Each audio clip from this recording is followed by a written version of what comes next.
Quiero pedirles, hermanos, que abran su Biblia en el libro de Esdras. Estamos, hermanos, viendo qué se necesita o aquellas características que el Señor estaba pidiendo al pueblo de Israel una vez que regresa del exilio. Es decir, el Señor les estaba dando una nueva oportunidad. Recordemos que hay un mensaje claro, me atrevo a decir, durante toda la Biblia, que es: el Señor ha hecho a un pueblo para Él, y ese pueblo es tener a su Dios, a tener a Dios por su Señor y su Dios. Y este mensaje se va plasmando en toda la línea narrativa bíblica. Sin embargo, constantemente el pueblo de Israel fallaba, constantemente el pueblo de Israel volteaba a ver otros dioses, constantemente el pueblo se guiaba o se iba por otro lado. Uno de los castigos fue irse a Babilonia como esclavos durante 70 años, se les advirtió. Sin embargo, el Señor en su misericordia permite 3 regresos, uno con Zorobabel, uno con Esdras y otro con Nehemías. Y estamos en el tiempo de Esdras, ¿verdad? En el capítulo 7, veíamos la semana pasada, hay una frase clave que dice que la buena mano de Dios estaba con Esdras, y luego nos dice por qué. Dice, porque Esdras había dispuesto su corazón para inquirir la palabra, para cumplirla y para enseñarla. Hasta ese punto Esdras todavía no había regresado, se estaba preparando. En el capítulo 8 vemos el regreso justamente de Esdras, y Esdras se entera que ya está el templo, ya hay varias cosas. Darío, si ustedes leen el capítulo 7, lo manda con un montón de cosas. Pero Esdras dice, no tenemos levitas, necesitamos levitas. Y entonces no sabemos por qué de los que regresan, ningún levita quería. Sin embargo, bueno, Esdras hace un llamado junto a los levitas. ¿Por qué? Porque eran los levitas exhaustivamente en la ley de Dios, hablaba que quienes, digamos, manipulaban todas aquellas cosas que se les iban a regresar, que Nabucodonosor se había traído del templo, quienes podrían servir en el templo eran los levitas. Así era la voluntad de Dios. Y entonces Esdras era una persona, un sacerdote escriba muy, digamos, firme en la convicción de cumplir la ley de Jehová, como lo veíamos la semana pasada. Por lo tanto, el capítulo 8 vemos a Esdras describir quiénes regresan y hacen un viaje largo de 4 meses con un montón de cosas. Leía que fácil eran como unos $2 millones, si pudiéramos darle algún precio, ¿verdad? Venían bajando a Jerusalén y hicieron un viaje de 4 meses, porque además se le da la encomienda a Esdras de ir con algunos sátrapas o autoridades de otros lugares para llevar algunas cosas. Entonces fue un viaje largo y por fin llegan Esdras, los levitas y las familias que traía Esdras a Jerusalén. El templo estaba ya establecido, ya lo habían levantado, recordemos, con Zorobabel. Y vemos y habíamos hablado de algunas características que Dios estaba manifestando al pueblo, que eran necesarias para que nuevamente se cumpliera esta parte de que el pueblo pudiera ser el reflejo de la voluntad de Dios a todas las naciones. Ellos no eran más que nadie, no eran un pueblo superior a nadie. Dios en su gracia y en su misericordia había elegido al pueblo de Israel para que ellos fueran la evidencia del Dios, del único Dios creador, del que salva y el que ama y tiene misericordia. A Abraham le promete en Génesis que su familia serían un ejemplo de justicia de Dios y que incluso a través de su familia serían benditas todas las naciones. Y esta es una promesa mesiánica, hermanos. No es una promesa de decir, ay, a través de mí voy a bendecir a mucha gente. No, era la promesa de que a través de la línea de Abraham vendría el Salvador, y el cual bendeciría, ¿sí se dice? Sí, creo que sí, a todas, o sería de bendición a todas las naciones. Sería de bendición para salvación. Dios siempre estuvo pensando de una manera, digamos, internacional, pero con un trabajo especial para el pueblo de Israel. El pueblo de Israel falla y vemos en varias ocasiones. Y constantemente, hermanos, la problemática del pueblo de Israel, si usted se pone a pensar, o si yo le hago un examen en este momento, la problemática era cuando el pueblo de Israel tenía compromisos no laborales, sino compromisos, digamos, de unión entre el pueblo de Israel y otros pueblos. Esos pueblos hacían un sincretismo en el pueblo de Israel, y ya no había una adoración genuina a su Dios, ni tampoco un amor y servicio a los demás, que eran la evidencia de la santidad en el pueblo de Israel. Entonces ya no había como una gran diferencia, y Dios llamaba constantemente al pueblo a que fueran diferentes, ¿sí? El problema antes del exilio es que empezaron a tener una relación con diferentes pueblos y empezaron a camuflarse, y su adoración ya no era diferente a la de otros dioses. A los otros dioses se sacrificaban niños. Lo vemos con Baal, cómo buscaban adorar y agradar a Dios Baal en las historias de Elías y de los reyes. Y de pronto esas costumbres llegaron a ser las costumbres del pueblo. En Isaías vemos esa reprensión de una falsa adoración, porque había una lejanía también de parte del pueblo. Y entonces Dios se lleva a Israel a Babilonia, bueno, a Israel, al pueblo del sur, los regresa, y Esdras lo primero que se encuentra es la misma historia, está a punto de repetirse, ¿sí? La misma situación, el mismo pecado va a volver a empezar. Es una situación nuevamente donde el pueblo de Israel está contrayendo nupcias con otros pueblos. Y hermanos, hemos visto que para reconstruir a este pueblo, y que si lo traemos a nuestra vida, es necesario hablar de prioridades, hablar de qué es lo más importante. Es necesario hablar de las Escrituras. Y hoy, hermanos, es necesario hablar de arrepentimiento y de confesión de pecado. No puede haber un nuevo pueblo si no hay una confesión y un arrepentimiento del pecado que se ha cometido. No hay avance, no hay nada si no hay confesión y arrepentimiento. ¿Y cómo podemos llegar a este punto? ¿Cómo podemos no quedarnos en ya la volví a fallar? Ya me cansé de intentarlo, o solamente sé que está mal y ya me quedé aquí. Bueno, Esdras nos va a platicar justamente por cómo podemos llegar a un verdadero arrepentimiento, a una confesión de pecado y a una transformación de vida que es necesaria para que el pueblo realmente pueda reflejar quién es Dios, porque ese mismo llamado es el mismo llamado a nuestra iglesia para ser un reflejo de nuestro Dios. Y lo primero que hay, hermanos, para la confesión y el arrepentimiento es un entendimiento de que algo está mal.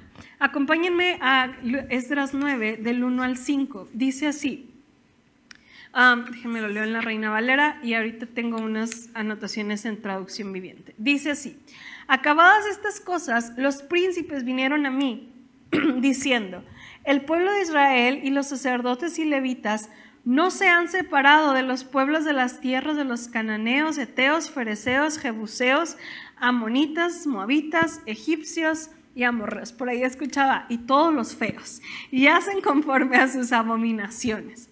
Porque han tomado de las hijas de ellos para sí y para sus hijos, y el linaje santo ha sido mezclado con los pueblos de la tierra, y la mano de los príncipes y de los gobernadores ha sido la primera en cometer este pecado.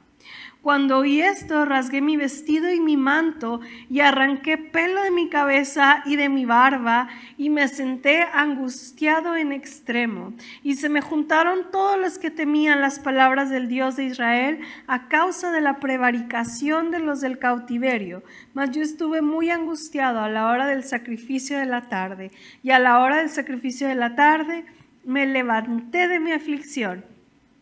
Y habiendo rasgado mi vestido y mi manto, me postré de rodillas y extendí mis manos a Jehová, mi Dios. Hermanos, el pueblo de Israel había fallado y estaba a punto de regresar a hacer la misma historia. Por eso vemos a Esdras, que para nosotros es un shock fuertísimo. Este pasaje es difícil, hermanos, sobre todo el capítulo 10, pero el shock de imaginarnos a Esdras arrancándose los pelos y poniéndose ceniza sobre su cabeza y arrancándose las vestiduras, de pronto para nosotros es como, Esdras, pero si tú no hiciste nada, ¿verdad? Y aquí hay dos cosas que tenemos que ver en cuanto al entendimiento, hermanos. Perdón. La primera es precisamente, amada iglesia, es la concienciación de que algo está mal, perdón, de la severidad que tiene el pecado en nuestra vida y lo que puede volver a hacer, de las consecuencias de no hacer algo al respecto. Perdón, ¿te pueden cargar una pastilla, por favor? Y de entender,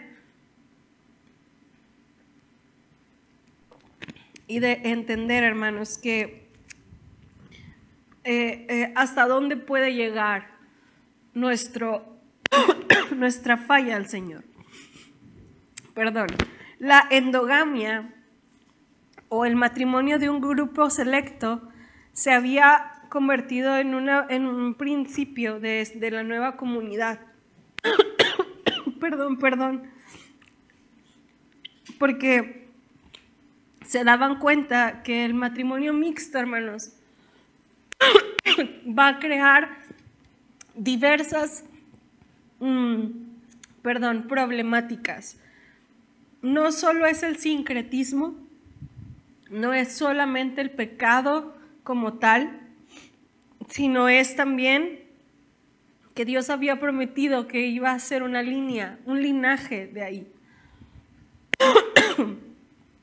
Faltaban 400 años para que Jesús viniera a la tierra y necesitaba cuidar una línea mesiánica.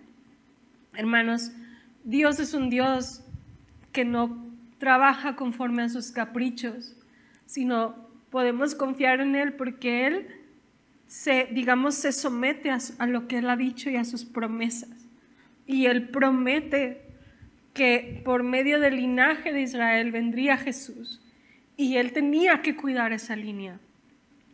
Y no solamente es el sincretismo y el linaje. Algunos historiadores también mencionan que se volvió un problema las cuestiones de tierra, las cuestiones de qué es mío, qué es tuyo, porque había una combinación de todo. Entonces había una cuestión física, es decir, la tierra, había una cuestión espiritual y había una cuestión de profecía y de promesas de Dios que conflictuaban esto. Y entonces ellos tenían un entendimiento de todo lo que era la gravedad del asunto. Hermanos, iglesia, yo no puedo arrepentirme de algo que para mí no es serio, de algo que para mí no tiene trascendencia, de algo que para mí he aprendido a vivir con ello. Juan Wesley, en su sermón El arrepentimiento, del creyente habla, voy a mencionarlo en varias ocasiones, habla muy específicamente de cómo, perdón, si puedo hablarlo, necesitamos una fe y un arrepentimiento para salvación, pero hay una fe y un arrepentimiento para nuestra santificación constante. Y empieza a mencionar y que sabemos que te arrepentiste en algún momento, pero perdón, pero qué del orgullo, qué de aquellas cosas, qué del orgullo, qué de los labios que estás buscando que te adulen, qué de aquellas cosas que aún te atraen materialmente hablando, mencionaba Wesley. Y él hablaba de aquellas, y él mencionaba aquellos pecados que aprendemos a vivir con ellos y no vemos una seriedad. Por lo tanto, hermanos, para vivir o para confesar y arrepentirnos, necesito entender que el pecado es un asunto serio. Y nunca se va sin daño. Es un asunto que debo de tratar con el Señor.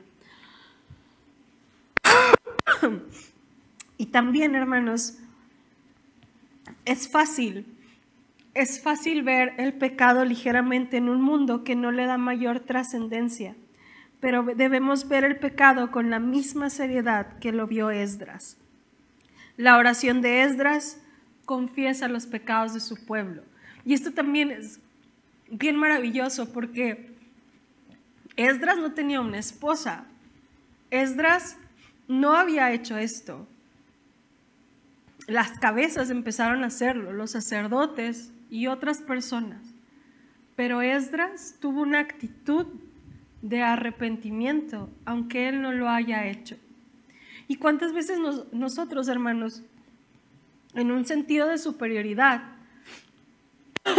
hacemos juicio por los hermanos que caen y somos como, ay, pues allá ellos, yo no soy así.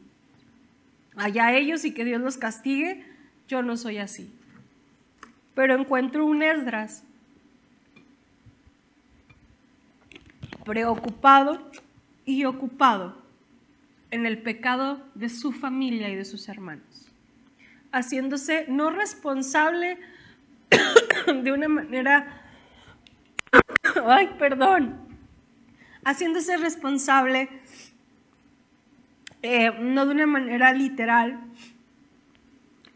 como nosotros sabemos que no podemos hacerlo, pero sí con un dolor genuino y preocupado, porque Dios pueda ser real en todo el pueblo. Nos está afectando mucho, hermanos, el cristianismo individualizado. Yo no lo hago, no me afecta el pecado de mi hermano. Yo estoy bien, yo no lucho con eso. Vemos una actitud, hermanos, de duelo cuando él se entera que su familia, su pueblo, está fallando. Necesito entender la seriedad del pecado y de cómo puede destruir la vida de una persona para poder llegar a un arrepentimiento, hermanos. Y después del entendimiento, entonces llega la confesión y el reconocimiento. Y hermanos, si usted lee los pasajes del 6 al 15, vamos a estar leyendo algunos solamente. La oración es maravillosa es una de las oraciones más bonitas que hay escritas. Hay pocas oraciones en el Antiguo Testamento y si quedó la de Esdras es por algo. Esdras empieza a recordar lo que Dios ha hecho por ellos y empieza a reconocer y dice: Señor, no puedo levantar mi rostro delante de ti. ¿Con qué cara me presento ante ti cuando traemos el pecado y seguimos igual? Y se incluye Esdras en esto. Y dice el versículo 8: y ahora por un breve momento ha habido misericordia de parte de Jehová nuestro Dios, para hacer que nos quedase un remanente y para darnos un lugar seguro en su santuario. Es decir, la confesión, hermanos, es dejar de excusarnos de por qué hacemos las cosas, o por qué sentimos, o por qué vamos, o por qué decimos. Y es darte cuenta de lo bueno y misericordioso que el Señor ha sido contigo. La confesión tiene que ver con decir: Señor, no tengo cara para venir a presentarme delante de ti porque sé quién eres y sé lo que has hecho por nosotros. La confesión como significado es el reconocimiento y el declarar algo, pero también en el Nuevo Testamento es este entendimiento de que estoy de acuerdo con lo que Dios dice. Confesar a Jesús es: Señor, estoy de acuerdo con quién es Cristo. Y cómo se alinea las dos cosas para el perdón de pecados y para salvación. Perdón. Y Esdras cita el carácter de Dios y empieza a hablar de su misericordia. Y misericordia, hermanos, tiene que ver con el amor fiel del pacto de Dios. El amor que no nos deja. Recordaba una canción de Marcos Vidal que dice: empeñado en demostrarnos que nos ama de verdad. Así, seguramente así Esdras sentía: Señor, tú te empeñas en amarnos cuando tu pueblo no lo merece, cuando tu pueblo, perdón, no ha sido bueno.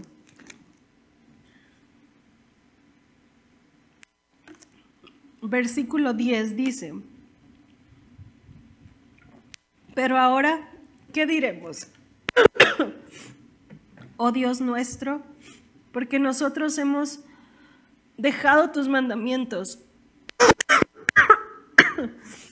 Ay, regálenme 30 segundos, hermanos.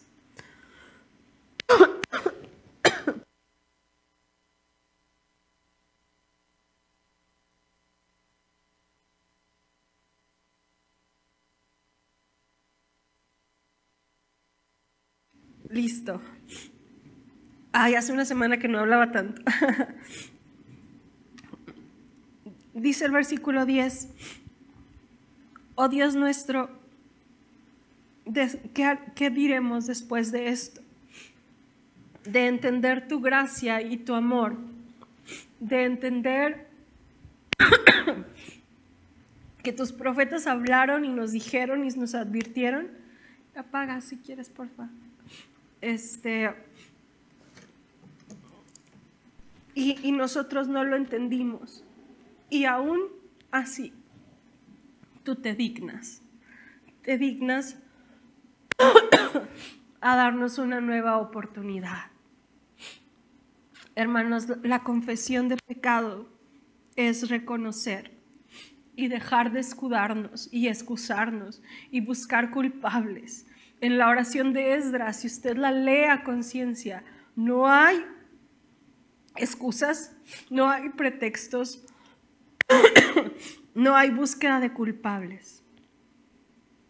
Hay un reconocimiento de que no merecemos y de lo que nosotros hacemos y de quién es Dios. Pero tantas veces, hermanos, nuestra actitud es: ¿por qué Dios no hace? ¿Por qué Dios no me dice? ¿Por qué Dios no me bendice? ¿Por qué Dios no me sana? Y es válido hacer esas preguntas. Pero ¿cuántas veces usted y yo nos hemos preguntado: ¿por qué Dios me ama? ¿Cómo puede Dios amarme a mí siendo como soy? Cuando yo entiendo quién soy y entiendo, estudio y sé quién es Dios. Entonces llega esto, hermanos, y decimos: ¿cómo puede Dios amarme a mí? A mí que soy, decía Pablo, que soy la primera o el primero.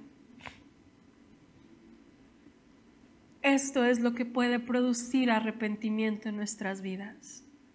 saber y ver y decir, Señor, ¿cómo es posible que tú me ames? Esdras reconoce que Dios ha sido bueno y justo y nuevamente pide misericordia. Una vez más, Señor, permítenos experimentar.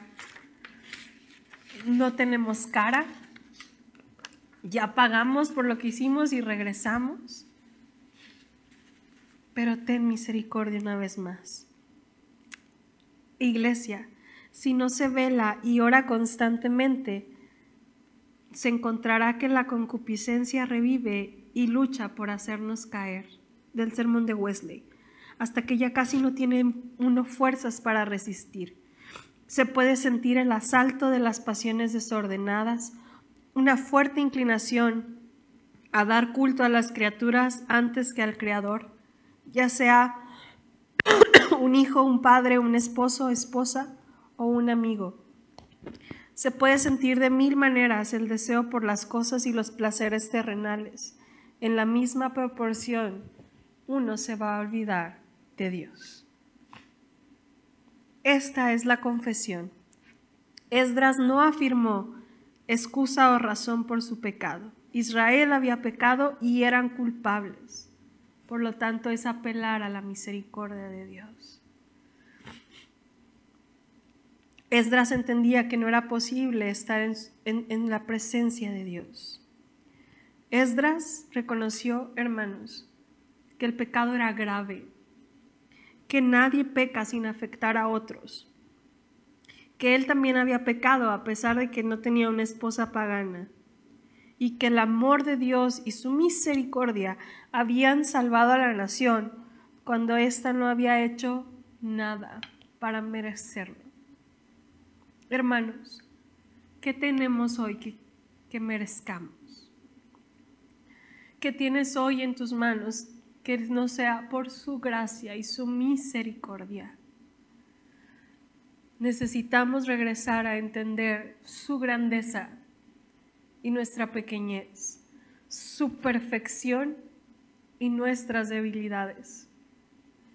Para un verdadero arrepentimiento es entender quién es Él. Esdras dijo, ¿cómo es posible, Señor, que siendo tú, Dios, nos des otra vez otra oportunidad? ¿Y con qué cara me presento? Te estoy fallando. Hermanos, el pecado, como decía Wesley, si no lo cuidamos, se va a arraigar y no se va a ir de nuestra vida tan fácilmente.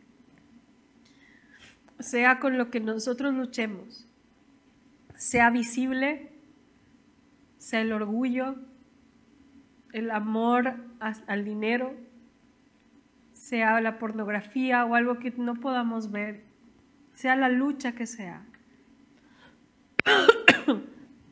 se arraiga de tal manera que es difícil sacarlo, como el pueblo de Israel.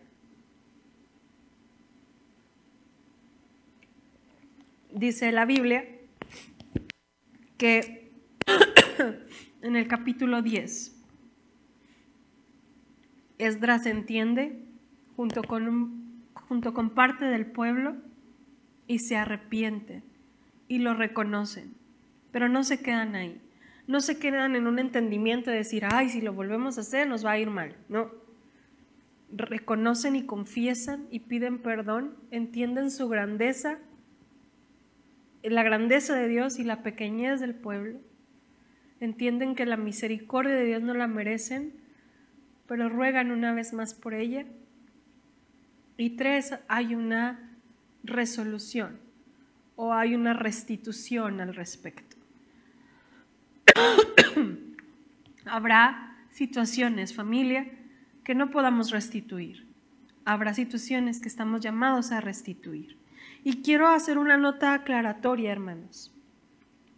Esta situación fue una situación particular en un momento particular. ¿Sí? No es un mensaje que usted y yo lo podamos agarrar y decir, pues, me voy a divorciar porque mi pareja no cree en Dios. O empezar a dar de bibliazos en cuanto al yugo desigual. Pudiera ser un principio, pero recordemos que no es solamente la cuestión del pecado, es la cuestión del linaje para que Jesús llegara y es la cuestión de terreno o de físico. Entonces, esta situación de Esdras es particular, en un momento particular, y no podemos aplicarla a la ligera a nuestra vida real.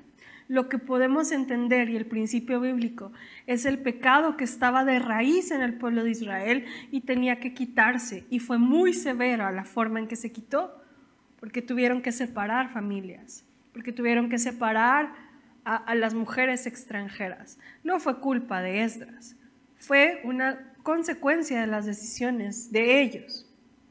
Y además, ni siquiera fue culpa de Dios, porque a veces es a Dios a quien culpamos, ¿verdad? Y Malaquías, que es contemporáneo, si usted lo lee, por tiempo no lo voy a hacer, pero si usted lee el capítulo 2, podemos inferir que estos hombres se habían divorciado de sus mujeres judías para casarse con una extranjera. Entonces ya no lo vemos como tan grave el asunto, porque lo más probable es que estos hombres, 114 mencionan, se divorciaron primero de la mujer judía para casarse con una extranjera. Ya había alrededor de 70 años, habían pasado de que mucha gente estaba ahí, entonces tenían toda una vida. Y esta gente, al entender que si no arrancaban de raíz esto, iba a volver a suceder la misma historia. Amados hermanos, yo no sé qué haya en su corazón que tenga raíz. Puede llamarse amargura, puede llamarse orgullo, puede llamarse indiferencia, puede llamarse egoísmo, puede llamarse rencor, puede llamarse falta de perdón, pueda llamarse pornografía, homosexualismo, pueda llamarse como se deba llamar. Tiene que ser arrancado de raíz y hacer algo al respecto. Si usted batalla con la comida como yo, no se compre un pastel y lo deje en el refrigerador. Haga todo lo que esté en sus manos para que usted no vuelva a caer en eso. Ellos tuvieron que renunciar a esposas y a hijos para cuidar la línea donde iba a venir Jesucristo. Consecuencia de pecado doloroso. Pero la lección es arrancar de raíz. Y sabe, si usted un día estudia el neotestamentario, que son estos 400 años que la Biblia no menciona, hubo muchos problemas, pero nunca más se habló de idolatría hacia otros dioses. Después del exilio, después de esta situación, fueron monoteístas nuevamente. Lo vemos en los evangelios con Jesús. No había el problema de los dioses. Con Pablo vuelve otra vez, pero entendieron la lección, porque arrancaron de raíz, porque entendieron, reconocieron y restituyeron la situación para vivir a la luz de las Escrituras. Termino con un pedazo del sermón de Wesley. Así es, en los hijos de Dios, el arrepentimiento y la fe se complementan mutuamente. Por medio del arrepentimiento sentimos el pecado que permanece en nuestro corazón, adheriéndose a nuestras palabras y acciones. Por fe recibimos el poder de Dios en Cristo para purificar nuestro corazón y limpiar nuestras manos. Por el arrepentimiento permanecemos conscientes de que merecemos el castigo por nuestras inclinaciones, palabras y acciones. Por la fe somos conscientes de que nuestro abogado es el Padre, que tenemos un abogado delante del Padre y está continuamente intercediendo a nuestro favor y quitando nuestra condenación. Por el arrepentimiento tenemos una firme convicción de que no hay poder en nosotros. Por la fe recibimos no únicamente misericordia, sino gracia, para alcanzar misericordia y hallar gracia para el oportuno socorro. Nuestra completa incapacidad de conservar cualquier cosa que hayamos recibido o de librarnos por nosotros mismos del mundo de iniquidad que permanece en nosotros y en nuestros corazones, en nuestras vidas, nos enseña a vivir verdaderamente en Cristo por medio de la fe, no solo como nuestro sacerdote, sino también como nuestro Rey. Y esto nos lleva a magnificarlo y a darle la gloria solo a Él, a hacerle en realidad nuestro Cristo y único Salvador, y a poner verdaderamente la corona donde debe estar, en la cabeza de Jesucristo. Iglesia, el pueblo de Israel era llamado a vivir en diferente. ¿Estamos siendo fieles al Señor? ¿Es evidente tu caminar con Él? ¿Estamos asimilando los valores de la cultura y asemejándonos a ellos? ¿O estamos presentando la vida que Dios ha ofrecido a este mundo y somos un reflejo de ello? La única manera de lograrlo, hermanos, es arrepintiéndonos, reconociendo el pecado que mora en nosotros, que permanece en nosotros, y constantemente venir a las aguas y disfrutar de su fidelidad y de su gracia, reconocer su grandeza y nuestra pequeñez. Entonemos este himno, hermanos, para afirmar este mensaje.